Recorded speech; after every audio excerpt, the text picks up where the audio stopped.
And welcome back. This is episode 3 of Talkin Schop. Can you believe it's 3 episodes already? I can't.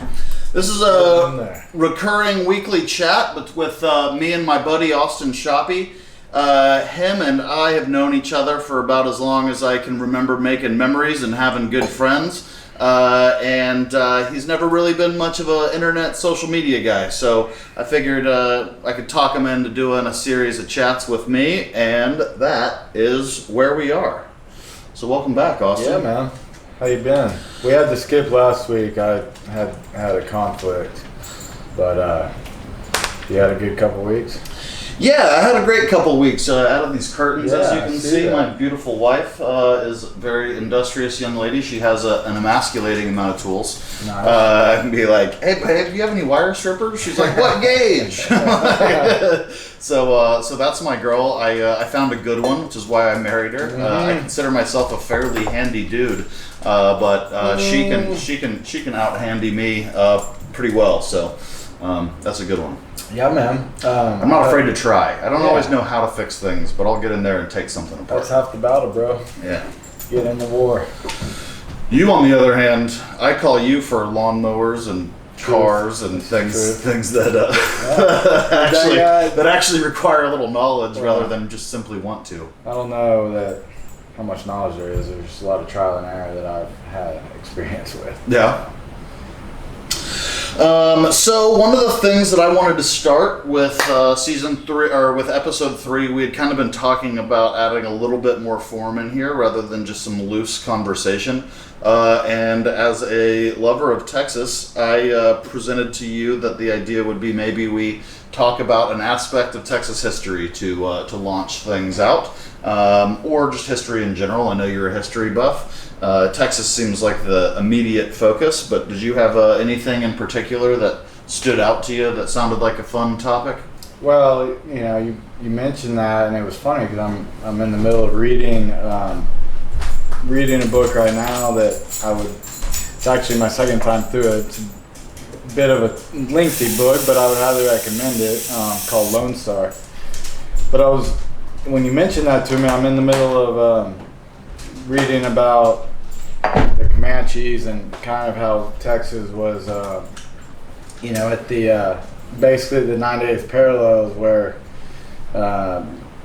white people stopped, and the whole west of there, which essentially is 35, the Balcones Escarpment, is roughly where that is. But anyway, everything west of there was Comanche land. And anyway, I was reading about the Linville Raid and the Battle of Plum Creek, which preceded that, and it was kind of the first. There was a Comanche. It was right before Quanah Parker came to prominence as a Comanche chief, the Comanche chief.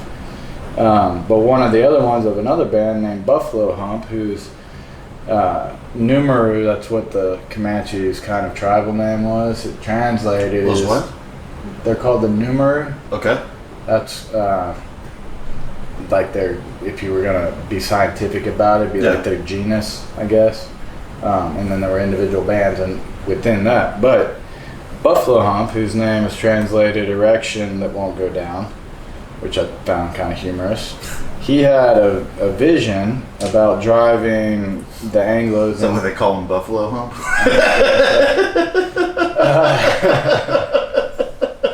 Sorry, go on. He had this vision, apparently, probably just a peyote trip of some sort, but where they were going to drive all the Anglos into the sea. So he got this army of like 4,000 Indians, something like that, 3,000 maybe, and just slipped through Texas unseen to anybody. A ranger cut their trail a few days later and was amazed by the mass of horses that they were also stealing tons of horses as they went south. And or taking them back, depending on how you. Well, considering the Spanish are the ones who brought them here, I don't know whose they were, but there you go. They slammed into Victoria, burned it, killed everybody, and Victoria, Texas, down on the coast, and or down southeast, I guess. And anyway, went into Linville, which is on the coast, and slammed and burned, and it started, capturing all that. But a lot of the people of Linville fled into the ocean to their boats and their skiffs and what have you. And that, to the Comanches, was the fulfillment of Buffalo Hump's vision, right? Yeah. And so they started going back north. Well, it was about this time that the Rangers, they had recently been formed, but they were kind of coming into their own, and they traced the Comanches back up, and they convinced your normal bureaucratic, generals of the state army or what have you, to fight a certain way and use their tactics, more of guerrilla tactics, warfare against the Indians, which is the only way you could beat them. And they caught them. They caught them right past the Upper Colorado, at a place called Plum Creek, and they were basically just killed very indiscriminately, which was also a tactic of the Rangers. They're very hard in that way. But anyway, that was the kickoff of what.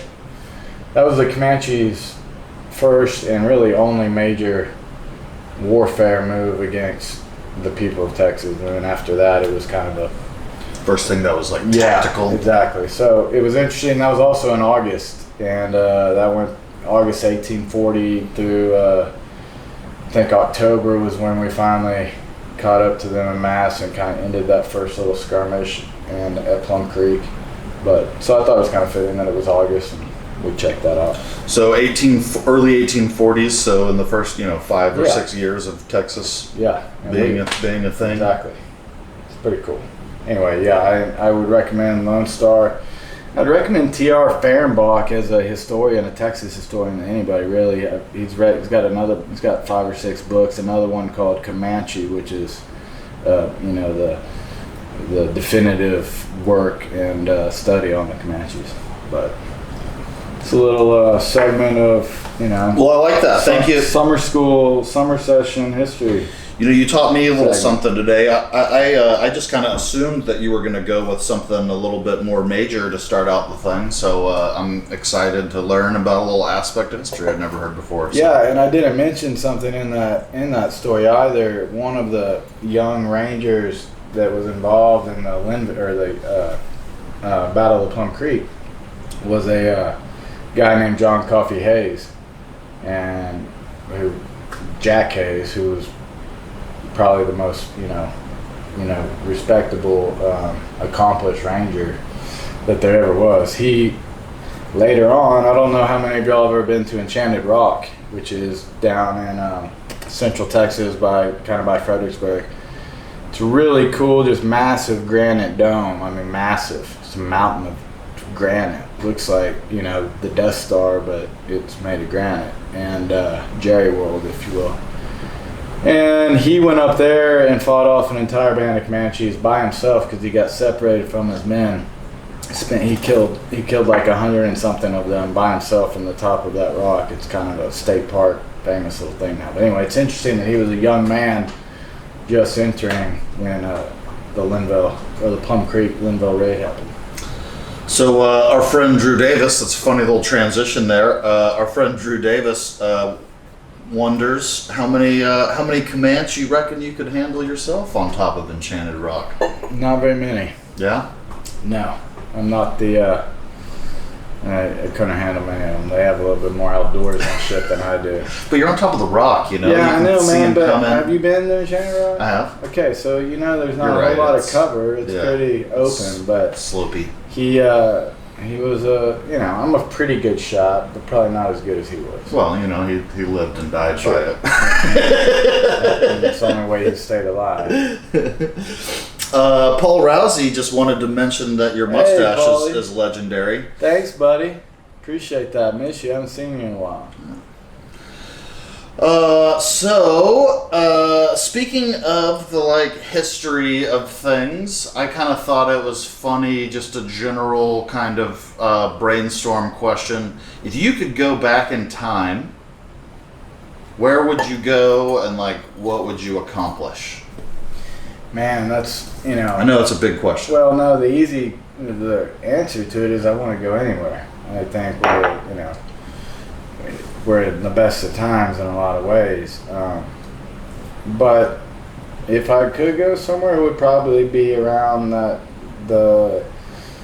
after post-Civil War, up into, maybe even the aughts, somewhere in there. I think that'd be an interesting time, right as America was having the industrial transformation from the 18th to the 19th centuries, and go say hey to my great grandfather in Wells Point. Yeah, exactly. Trying to take a car up there, right?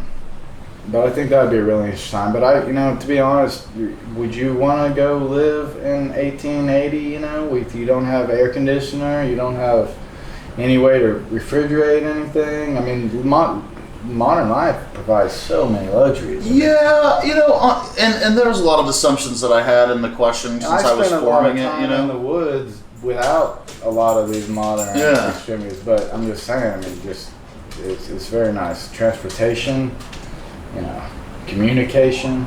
Yeah. Back to our episode 1 talk, technology has done so much for the world. It's just as far as making it and reshaping it. For sure. I was thinking more about like go back in time and meddle in something. Dude, if I could go back, I would change the future by meddling in the past. To do that, man, I think it'd be cool to maybe. I've never really thought about going back and changing. Yeah. I always just thought about going back and experiencing it, but. If I could change something, I'd probably go back, like I said, to the aughts or the early teens before Prohibition and try to influence against Prohibition. Yeah, all right. I can dig that. Hell yeah. Prohibition was a funny thing on the world, or United States, because it was like a United States law specifically. But that was the 21st Amendment repealed it. What was it the 18th or the 18th? Yes. Something like that was the actual prohibition. And there was a lot of people that were going around saying, alcohol is the thing that's going to bring down society. The temperance movement goes through and pushes it out. And there was a lot of breweries at that time. Transportation, distribution, and everything wasn't the way that it was now. So it was more like there had to be a brewery in each region for getting beer places. And all of a sudden in the early 1900s, when they had to just shift gears, the thing they had a factory built to produce was all of a sudden illegal. A lot of them pivoted in some very interesting ways. A lot of them also just pivoted to the illegal market. Didn't really stop. Also true. There's a handful of things. I think it was Yuengling that famously turned all their tanks into ice cream production and started trying to come up with something else. Did provide some innovation. A lot of breweries switched into the homebrew materials production. Mm-hmm. So they stopped making finished beer, but they still provided all of the parts, which would kind of be the first resurgence of American homebrewing, I would imagine. But yeah, a lot of really interesting things, and it forced things underground, and people had to go and run speakeasies and stuff where you had to knock on the barbershop mirror. Yeah, man, and go get some hooch. I think that it was obviously there was massive deleterious effects of it, or we couldn't have gotten the ratification of an amendment to repeal it, right? So it was seen, I think, after however many years it was, 8 or 10, that it was not working out. And so that's probably what I would try to go back and maybe something with World War II. I don't know. Go back and put it all on Tiger Woods winning the Masters this year. I think a good $100,000. I would go back and kill Hitler probably. Kill Hitler? That would be, I would either go back and kill Hitler or go back and never mind. I can't prevent Jesus from dying because that is going to happen. But I would stop Hitler from dying. So that would be you would sneak into his fortress and take him out, or what would or just dress up as a little old lady and just gotcha. Well, we had the bomb before we dropped it. It wasn't the bomb came out of the factory and we're like, oh, we got it, boom, drop Yeah. it, you know. I mean, yeah, it was developmental, but we did have it. I don't, you know, you make weapons of war for a reason. You know, war isn't pretty, and war is death, and you hit it as hard as you can and end it as fast as you can, and you know, Hitler killed a lot of people. I just went to I went to my honeymoon. One of the places we went was Germany. We did a lot of cool historical things while we were there. Went to some civilian bomb shelters and some interesting things. But one of the things that I learned that I hadn't known prior to one of the little tours that we gave was that there's like, in the 2000s, there have been casualties from World War II in Germany from unexploded bombs. We dropped so many bombs on Berlin that there are lots of them that just got buried. Yeah, we fired for 2 weeks. And in the 2000s, I think most recently no one died in like 2011 or something like that. They had to shut down a school and a hospital because a construction crew found a bomb like in between a school, like that's so down in the ground. And then the even crazier part is earlier in the 2000s, like 3 or 4 or 5, something like that. A couple construction workers died. They had front end loaders that were digging and just hit a World War II bomb that had been unexploded. Okay, so you bring that up, and back to what you asked how I would kill Hitler, and I speculated possibly using the bomb. Yeah. But so we not only was Berlin the only firebomb play. I mean, we burned the hell out of Dresden and. Hey Josh, hey David. Several other places out there, and then not only mention that, but you go over and we burned Tokyo to the ground. It was all a wooden city. There wasn't even bricks there. We just burned the hell out of it. And that much. So beyond the nukes, it was like Tokyo. No, we did that before the nukes. Okay. Oh, okay. We hit that hard. So Hiroshima and Nagasaki was the nukes. Right. Yeah. But we burned Tokyo and we firebombed Dresden and Berlin, and just like you said, those bombs, we dropped so many bombs that people are still getting killed by them today. Yeah. And that wasn't a strong enough swing to knock them out or to make them stop. It took the bomb. My philosophy is you go in hard or don't go at all, right? Mm-hmm. So, yeah, it's just an interesting little side point that we did go in what we thought was a hard hit. Yeah. Killing thousands and thousands of people, but it doesn't matter. It didn't affect the war strategy of those countries. Or that would be the axis of this. Yeah, that whole thing's wild. You know, I went to the World War II museum down in New Orleans. You ever been to that one? Man, that museum is super cool. I've spent like, I know that I spent a good long hard day in there, like 6 hours. Easily. And you don't even feel it. Really making a dent into that thing. And there was whole like quadrants of that museum I didn't even go into. Exactly. There's so much. Do you know why the World War II museum is in New Orleans? I did, but not in time for me to remember for this conversation. So you know the duck boats? Yes. I forget the name of the guy that designed the duck boats, but a lot of times those boats are called by his name. He was from New Orleans, and the duck boats that helped us invade Normandy and get all of our troops onto land, which arguably was like the number one most important thing. And you know, a lot of people will argue that those boats were like the most important invention of the whole thing. You know, you might say that nuclear bombs were important too, but those boats were how we got boots on the ground to, you know, assist in the liberation of Europe. And so that's why I was gonna say, I'm thinking the World War II museum ended up in New Orleans because of I forget his name. If anybody knows that guy's name, I'd love to correct myself. Why don't you just look it up on your phone, man?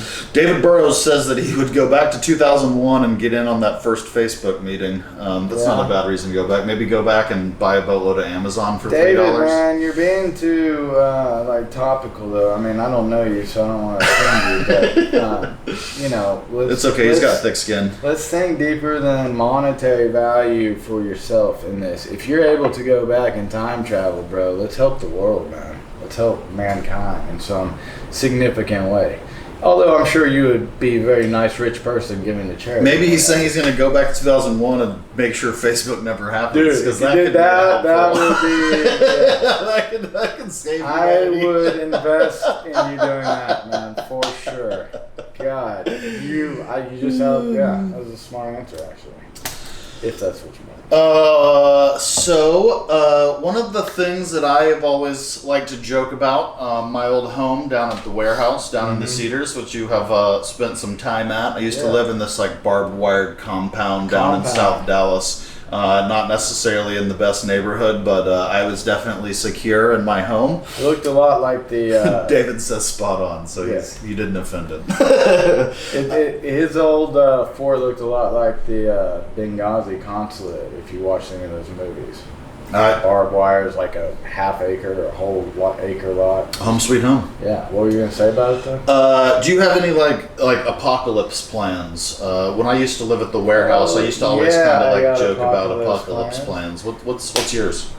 A lot of guns and a lot of gold and the woods, man. You were actually a part of my apocalypse plan. Like, step 1 is hole up to the warehouse. Step 2 is get a hold of Shoppy. Yeah. So that was certainly a part. We can make it happen and survive, bro. So my real plan, for anybody that knows where the warehouse is down the Cedars, you have to stay in a bunker. 3 days. You're not gonna make it. I'm waiting for 3 days at the warehouse in the Cedars, and then I'm striking north for Telluride. Hell yeah. So I'm going to Telluride because there's hydroelectric power. Telluride was also, it's a box canyon. Dude, love Telluride. So it goes back into the box canyon, so like defensible. 3 walls sided. Tesla did the first alternating current like traffic lights and street lights there. That was the first place that those existed. Nikolai. But I figured I could keep a hydroelectric power plant running. You know, if I know where to go get one. Yeah, Melissa could. I'm not sure about you. Melissa could, but I can defend it. Just make sure you take Melissa with you. So plans go, wait 3 days at the warehouse, get a hold of Shoppy, get Shoppy and his guns while we stockpile gas, and we head up to the box canyon in Telluride and try to seize that hydroelectric dam, and that becomes home. We need an army. Well, we'd get one along the way, you know. How would we get there? That's a long way. And what if the apocalypse So the best part about that this happens in the middle of winter? No big interstate. We're not taking 35. We're not taking 10 or 20. We're taking that 285 Wichita Falls. Okay. You know, this little zigzag up there. I think that's a reasonable thoroughfare in an apocalyptic situation. Yes, I just think in an apocalyptic situation, you can't be reliant upon necessarily the machine. It's good to have horses. Yeah. For transportation. Yeah. You got to go somewhere. Good point. It's good to have somewhere that your food is not reliant upon anything. It's wild, you know. You have game you can eat and survive off of. And you're also in a position that most other people aren't going to be capable of Georgie, come here, buddy. Living, you know, surviving in. So you may probably be left fairly a bit alone. And I would not be Well, I think to it's a make path that's not like overpopulated, you know. I think that's going to be one of the biggest problems is all the highways get shut down because all the people are running out of gas in their cars. And I think you would need to just be getting out of. We're not sitting in a good place to be when that happens. So I'll tell you that much right now. No. It's good if you've got a helicopter anywhere, but yeah. You know, I had a dream. Well, I won't scare the children. Go on with it. I had a dream the other night, and would go along those lines a little bit, but Natalie Vivar says, pick up the Wombles on your way. It was the same sort of deal, and everybody was trying to get out of Dallas, right? Yeah. And for some reason, I was at Love Field. I don't know, maybe we couldn't drive or whatever, but we're going, and I don't remember anything. All I remember is being at Love Field and being like, this is a bad place to be, too many people, I gotta get out. And then for some reason that I can't recall, the planes that were like taking off were started to fall out of the sky. And I was just like, I gotta get out of here. And it was, I think the amount of people was the scariest part of it. And that's why, you know, who knows if it'd be nice to have a place like in Telluride that you could spend a lot of time at, and just in the off chance that while you're there for the summer, the world ends, you're in a good You're in a good place. Yeah. Just mitigate the risk. Spend part of your year there. So I have like a real deal apocalypse dream, like probably every 6 months. Where it's one of those epic multi-hour dreams and like things like really, really happen. My business partner Jeff is in them often. One in particular that really stands out to me because it was just funny was we were down in Florida and I watched these like, you know, mushroom clouds happen, you know, but the way the bomb fell, it was like a big cannonball. It was like a big iron thing that like clunked on the ground, and then it eventually exploded like a second later, which was a really weird little twist on that. But that dream was really funny because that dream was Jeff was trying to find his family, and I was trying to find Melissa. But a weird little like sub-segment of that was electric. Well, we were in Florida, so we were on like a trip down. We were like not at home when we were like on a beer trip with our families or something. One of the things that really stuck out to me about that dream was power. All the plugs. All the people were huddled around all the plugs with all the extension cords going out. Everybody trying to plug in their phone. And I thought that was a really unique interpretation of the apocalypse. That's why the hydro plant, man. It'd be nice to have the power pump, for sure. Or just somewhere that you can generate your own electricity, whether it's generators or whatever. But fuel's another issue that you would have to worry about in that case. Yes, David, he probably does have to pee. He's been licking. But now they're playing with each other. Yeah, man. Yeah, you had something right there? No, I was just gonna say, I think the third episode, is going well, and again, sorry that we missed last week, but I don't know what your run sheet looks like. No, that sounds like a good place for us to start. I try to keep it right around a half hour. Good deal. Thank you guys for following along. Austin, thank you for taking the time to come here and chat with me. It's nice to kind of have a commitment with each other to hang out, even if no one was watching. I still like the idea of us making a point to get together and chat. And we even did it without beers this week, so that's a nice little twist. Sober Talkin Schop. Doesn't happen very much in the shop. I'm trying to cut some pounds, so I think hopefully there will be less of me obscuring the background moving forward. But like I said, I added a Facebook group, so if you want to follow this, Talkin Schop is now a Facebook group where I can put updates and you can keep up to date on things. Also, these videos, the 4K, nicer camera, not my cell phone going live, ends up on my YouTube channel, Sam Wynne on YouTube. And we... hope to keep doing these things. Please feel free to chime in with topics either during the shows or between the shows if you want to just kind of mention something you think might be fun for us to talk about. I feel like we've talked about something history related before, and I'm glad, that Sam brought that up again because, if